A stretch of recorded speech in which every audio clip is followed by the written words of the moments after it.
نوحہ کرنا اور ماتم کرنا، کسی کے مر جانے پر ماتم کرنا، رونا، یہ میری امت نہیں چھوڑے گی۔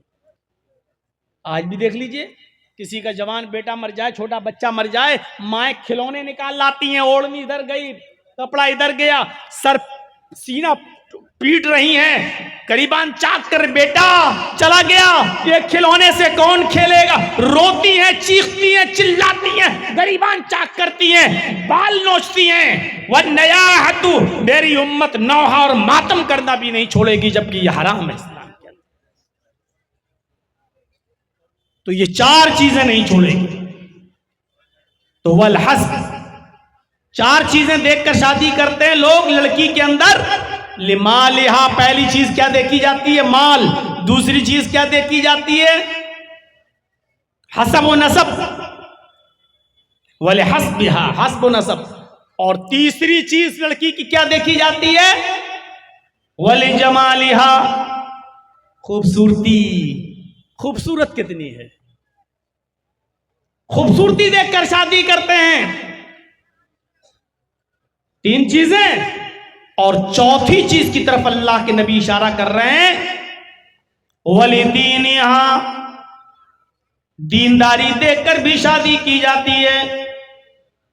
چار چیزیں بتانے کے بعد آپ نے فرمایا فَاظْفَرْ بِذَاتِ الدِّينِ، او لوگو دینداری کو ترجیح دو، او لوگو دیندار لڑکی کو اولیت دو، فوقیت دو، اسی کو درجہ دو۔ یعنی یہ تین چیزیں مت دیکھو، ہاں کسی میں چاروں چیزیں پائی جائیں تو بہت اچھی بات ہے، لیکن ترجیح کس کو دو؟ یہ نہیں کہا کہ خوبصورتی مت دیکھو، یہ نہیں کہا کہ حسب و نسب نہ دیکھو، ٹھیک ہے دیکھو، لیکن اگر کسی کے اندر حسب و نسب نہیں ہے، اگر کسی کے اندر آپ خوبصورتی نہیں ہے، اگر کسی کے اندر لمال کیا کہا، مال اور دولت نہیں ہے، دینے کی طاقت نہیں ہے، لیکن اگر کوئی لڑکی دیندار ہے تو پھر تین چیزیں مت دیکھو، دینداری دیکھو اور دینداری کو معیار بناؤ، اور اسی دینداری کو دیکھ کر اپنے بیٹے کا نکاح اس بیٹی کے ساتھ، اس لڑکی کے ساتھ کر دو۔ لڑکی کے اندر دینداری دیکھو، فَاظْفَرْ بِذَاتِ الدِّينِ، دین کو ترجیح دو۔ حضرت عمر فاروق کا وہ مشہور واقعہ آپ کو معلوم ہوگا، حضرت عمر فاروق رات کی تاریکی میں گشت کر رہے ہیں، رات کے اندھیرے میں نکل کر جا رہے ہیں، دیکھتے ہیں کہ کس کے گھر میں چولہا جلا، کس کے گھر میں چولہا نہیں جلا۔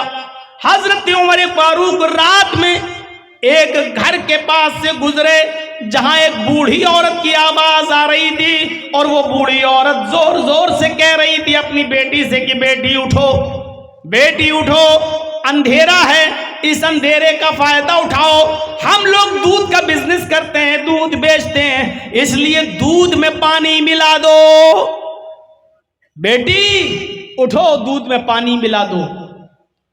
وہ بیٹی اٹھتی ہے اور زور سے اپنی ماں سے کہہ رہی ہے کہ ماں میں دودھ میں پانی نہیں ملاؤں گی۔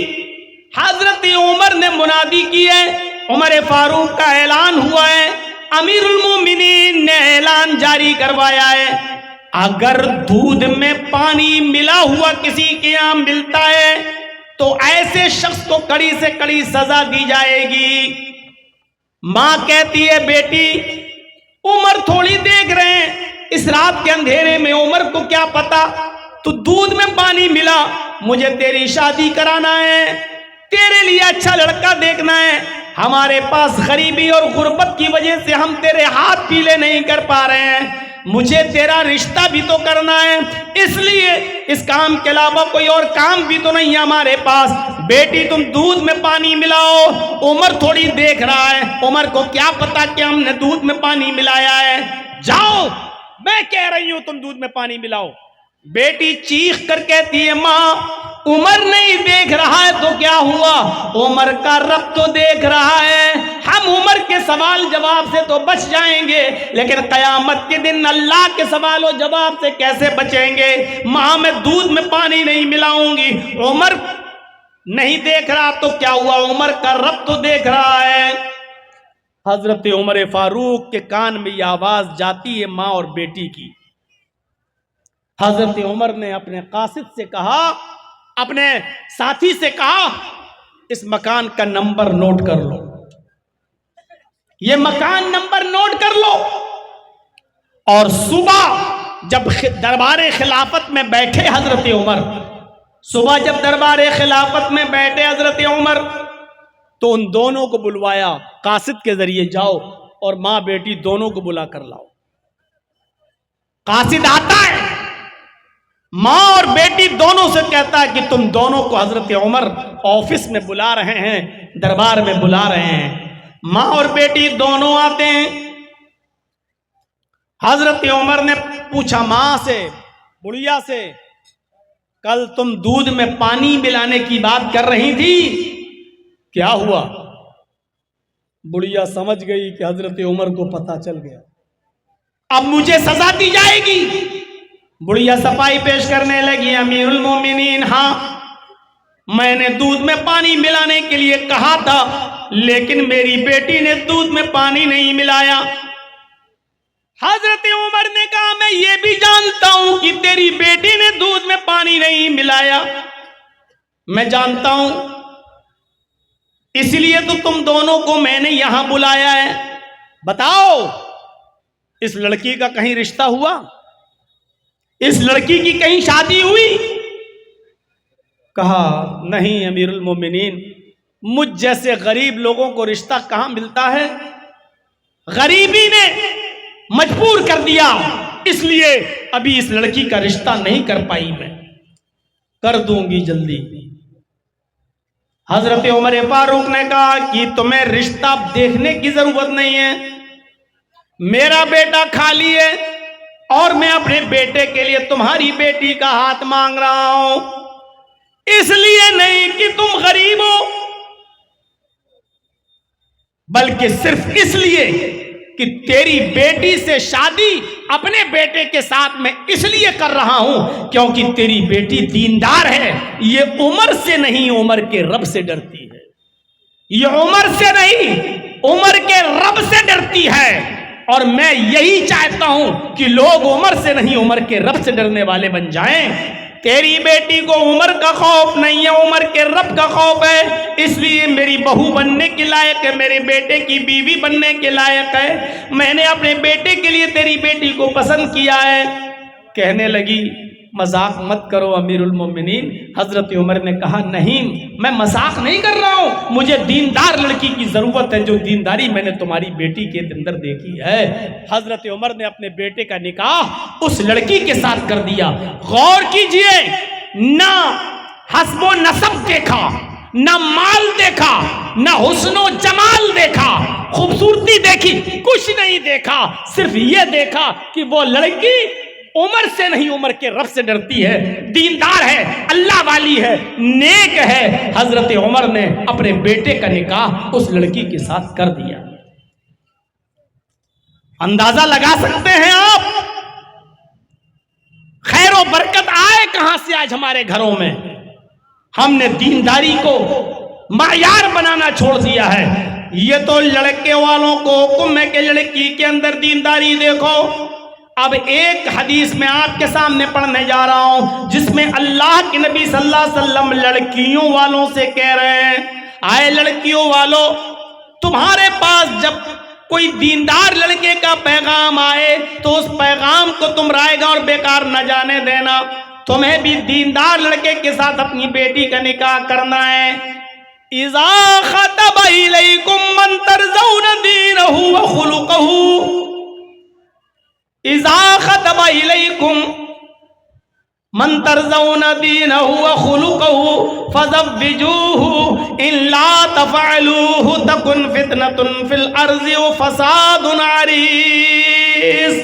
یہ ہے وہ حدیث، اللہ کے نبی جناب محمد رسول اللہ صلی اللہ علیہ وسلم نے لڑکیوں کے ماں باپ سے فرمایا، لڑکیوں کے ماں باپ کو حکم دیا، آئے لڑکیوں والوں، آئے لڑکیوں کے ولی، آئے لڑکیوں کے سرپرستوں، آئے لڑکیوں کے ماں باپ، جب تمہارے پاس تمہاری بیٹی کے لیے، تمہاری بیٹی سے رشتے کے لیے کسی لڑکے کا پیغام تمہارے گھر پہ آئے اور وہ لڑکا دیندار ہو اور وہ لڑکا بااخلاق ہو، ہے باخلاق ہو، ترضون دینہ و خلقہ، اس لڑکے کا دین اور اس کا اخلاق تمہیں پسند آ جائے، یعنی اس لڑکے کی دینداری میں تمہیں کوئی شکایت نظر نہ آئے، اس لڑکے کے نیک ہونے میں اور باخلاق ہونے میں تمہیں کوئی کمی نظر نہ آئے، تو آئے لڑکیوں والو اپنی بیٹی کا نکاح اس لڑکے کے ساتھ کر دو، اس کا پیغام اپنے گھر سے خالی مت جانے دینا،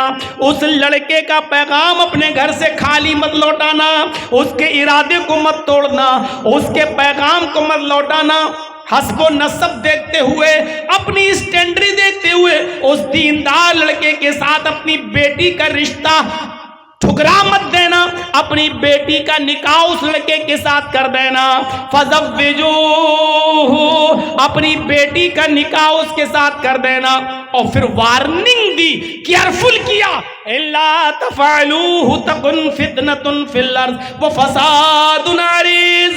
آئے لڑکیوں کے ماں باپ، آئے لڑکیوں والو، اگر اس لڑکے کا پیغام تمہارے گھر سے خالی چلا گیا، اگر تم نے اپنی بیٹی کا نکاح اس دیندار لڑکے سے نہیں کیا، تو زمین کے اوپر فتنہ پھیل جائے گا، تکن فتنۃ فی الارض، زمین پر فتنہ پھیلے گا، وفساد عریض، اور لمبا چوڑا فساد برپا ہو جائے گا، یعنی دیندار لڑکے تمہیں نہیں ملیں گے، تو بد کردار بدکماش لڑکوں سے جب تم اپنی لڑکیوں کا نکاح کرو گے تو زمین میں فتنے دیکھو گے، طلاق کے فتنے اور فساد تم زمین کے اوپر دیکھو گے۔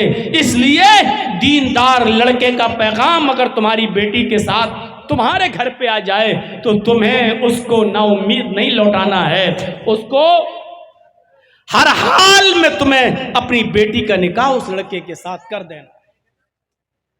لیجئے صاحب،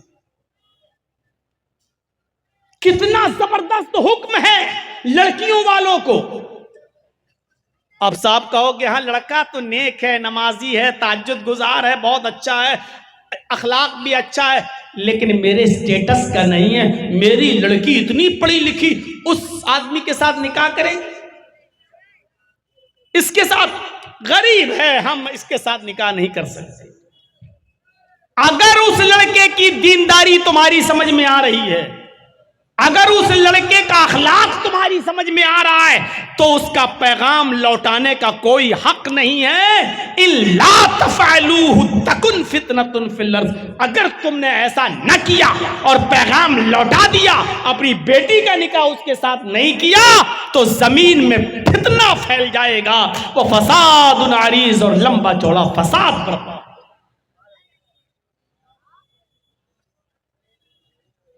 ہر مسلمان کو غور کرنا چاہیے، یہاں جو بیٹھے ہیں سب کو، اور جہاں تک میری آواز جائے،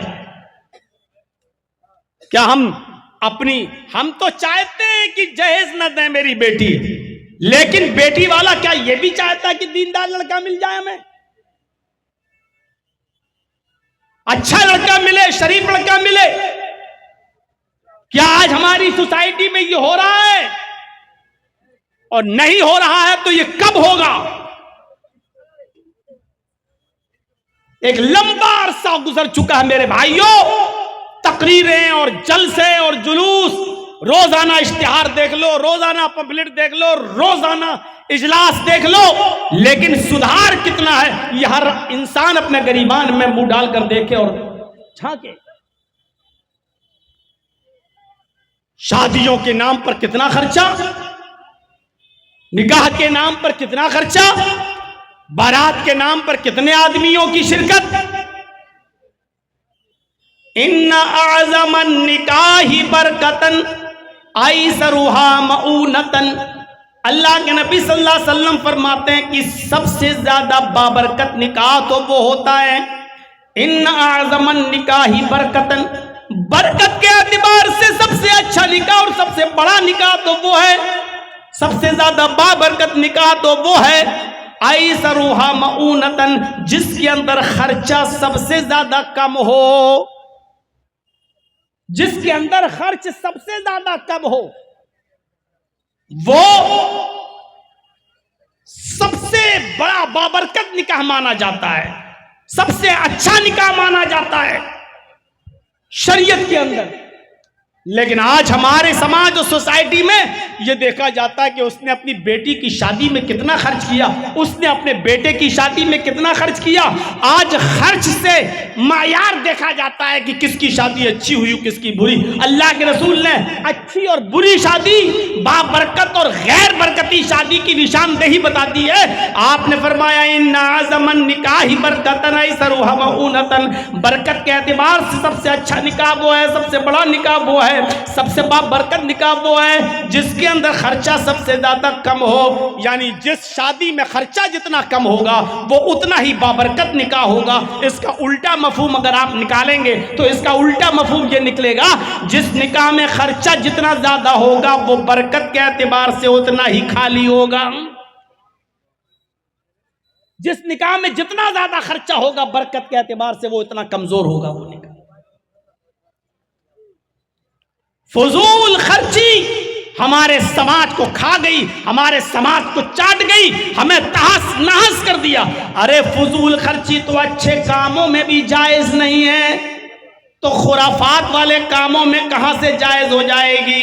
فضول خرچی تو اچھے کاموں میں جائز نہیں ہے، اسراف حد سے زیادہ گزرنا تو اچھے کاموں میں بھی جائز نہیں ہے۔